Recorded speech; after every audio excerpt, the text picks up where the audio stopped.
Those urgent rescue efforts underway after that devastating tsunami hit without warning overseas. A volcanic eruption apparently triggering underwater landslides, and officials fear it could happen again.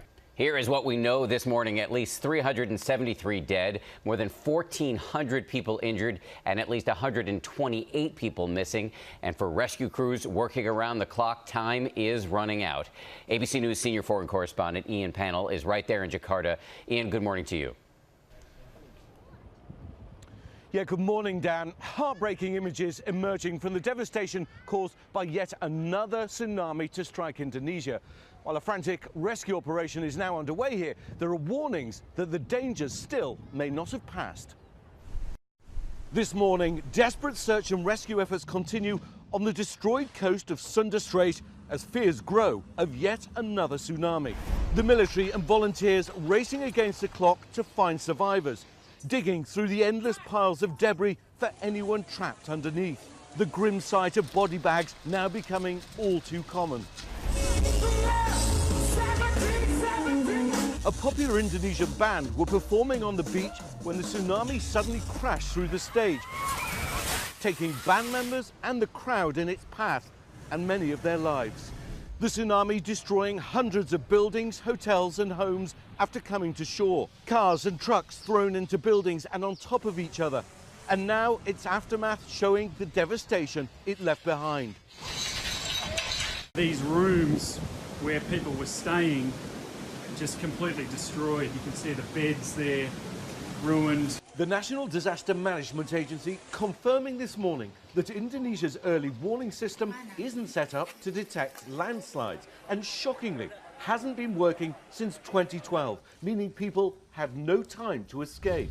More than 370 killed, over 1,000 injured, and those numbers continuing to rise as rescue workers try to get into areas that haven't been reached yet. With the hospitals either wrecked by the tsunami or too far away, doctors are flooding the areas to treat who they can. And families outside clinics and hospitals hoping to reunite with their loved ones. Nearly 12,000 have been displaced. The tsunami triggered by an underwater landslide after a volcano erupted. The so-called Child of Krakatoa has been erupting since June and is situated in the ocean between Indonesia's most crowded islands. The area is lined with beautiful beaches, a popular destination with tourists and expats, especially during the holidays. Well, this morning, residents living in those coastal areas being told to stay away and not go home because of the fear that more tsunamis could happen as that volcano continues to erupt. Dan? Ian, thank you. Let's go right now to Steve McAndrew, who's head of emergency operations for the International Federation of Red Cross. Steve is in Jakarta right now. Steve, thank you for joining us on what we know is a very busy morning. Let me ask you, since we know time is of the essence in a situation like this, what are the biggest challenges you're facing right now? Well, the biggest challenges we're facing right now is that it's now nighttime. And our search and rescue teams are still going through debris, through houses that have been affected, and they're still trying to find survivors at this time. And at the same time, we have still an open risk of other tsunamis that may occur within the next 48 hours. We know there are hundreds and hundreds of injured. What kind of impact is caring for the injured having on the rescue and recovery efforts right now? We've recently run tsunami simulations and exercises prior to this within the previous months. So it's having an impact because we have to bring in resources from all parts of Indonesia and from Jakarta. So we're bringing in emergency health teams, we're bringing in ambulances, but we're still doing the basic search and rescue teams while those other resources we're bringing in are helping to triage and transport patients to the local and regional hospitals. How much hope are you holding out that you can find more survivors to be rescued?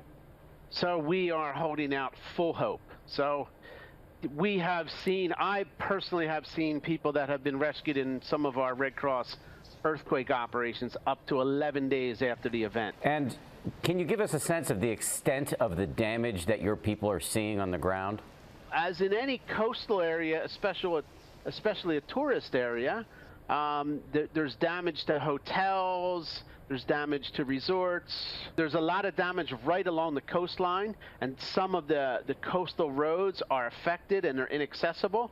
So we're having to access different areas via helicopters, via boats, and at the same time the Indonesian military and the government are going full out with their efforts and making access. Every minute the access is getting better. So the challenges are access, the damage goes inland, but there's a point where the tsunami did not reach, and then everything is as it always was before. Steve McAndrew from the International Federation of Red Cross, we thank you very much for your time during this incredibly busy time, and we wish you the best of luck with what you've described as a monster job.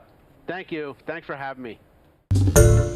Hi, everyone. George Stephanopoulos here. Thanks for checking out the ABC News YouTube channel. If you'd like to get more videos, show highlights, and watch live event coverage, click on the right over here to subscribe to our channel. And don't forget to download the ABC News app for breaking news alerts. Thanks for watching.